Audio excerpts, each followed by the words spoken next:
রাঙামতি ধারাবাহিকের আজকের পর্বের শুরুতে দেখা যায় মাঝরাতে আহিরি বাইরে থেকে একজন কাজের মেয়েকে নিয়ে এসে বাড়ির সমস্ত কাজ শেখাচ্ছে, যেন নামটা নিজের কৃতিত্ব ওঠে। কাজের মেয়েটি আহিরির কথা মতো রান্নাবান্না শুরু করে দেয়। এদিকে রাঙার ঘুম ভেঙে যায়। সে নিজে নেমে ঘড়ির দিকে তাকিয়ে দেখে রাত ৩টে বাজে। তখন মনে মনে বলে, আহিরি দিদি এত রাতে রান্নাঘরে কি করছে? রাঙা রান্নাঘরে গিয়ে প্রশ্ন করলে আহিরি মেয়েটিকে আড়াল করার চেষ্টা করে এবং রাঙাকে তাচ্ছিল্য করে বলে, আমি কি কাজ করতে পারি না? তোমার হিংসা হচ্ছে নাকি? আমি সব কাজ আগেই করে ফেলেছি, আমাকে হারানো এত সহজ নয়। রাঙা আর কিছু না বলে সেখান থেকে চলে যায়, কিন্তু আহিরি আবারও গোপনে মেয়েটিকে কাজে লাগায়। সকালে দেখা যায় আহিরি খাবারের আয়োজন করছে। ময়না অবাক হয়ে বলে, এত সব খাবার তুমি একা বানিয়েছ? তবে তো রাত থেকে কাজ করতে হয়েছে। আহিরি গর্ব করে জানায়, হ্যাঁ, আমি একাই করেছি। আমি যখন এয়ার হোস্টেস ছিলাম তখনও রাত মাঝে রান্না করেছি। এরপর অঙ্কুর আর পাঁচালি আসে। অঙ্কুর আয়োজন দেখে বিস্মিত হয়, এত সব তুমি একা করেছ? আহিরি তখন বলে, শুধু রাঙা পারে তা নয়, আমিও বাইরের কাজের সঙ্গে ঘরের কাজ সামলাতে পারি। আহিরি সবাইকে খাবার খাওয়ার জন্য ডাকতে থাকে। একলব্য ও রাঙা নিচে এলে আহিরি একলব্যকে কটাক্ষ করে বলে, তুমি তো রাঙার হাতের খাবারে অভ্যস্ত, আমার হাতের স্বাদ ভুলে গেছ। আজ আমি তোমাদের জন্য আলুর পরোটা বানিয়েছি। টেবিলে বসতেই পাঁচালি রাঙাকে ফিসফিস করে বলে, এগুলো বাজার থেকে আনা মনে হচ্ছে। রাঙা নিশ্চিত হতে পারে না। নবরুণ সন্দেহ প্রকাশ করে।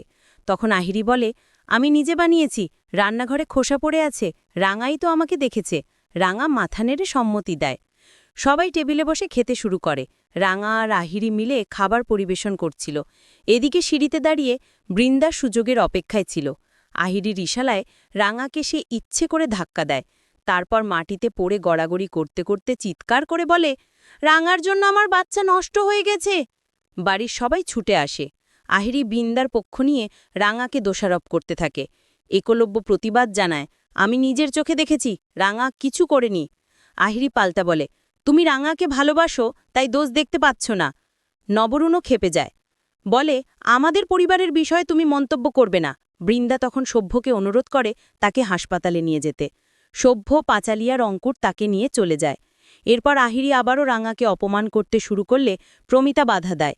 সে জানিয়ে দেয়, রাঙার মধ্যেই আহিরিরও বানাতে অধিকার আছে, তবে অযথা অপবাদ দেওয়া চলবে না। আহিরি ফোনে ডাক্তারের সঙ্গে কথা বলতে চলে গেলে প্রমিতা রাঙাকে শান্ত করে। একলব্য রাঙাকে ভরসা দেয়, আমি জানি তুমি নির্দোষ। পরে রাঙা শাশুড়িকে বলে সে হাসপাতালে যাবে। শাশুড়ি সতর্ক করে দেয়, ওরা তোকে সেখানে দোষারোপ করতে পারে। কিন্তু রাঙা দৃঢ় থাকে। আড়ারে সব শুনছিল ময়না।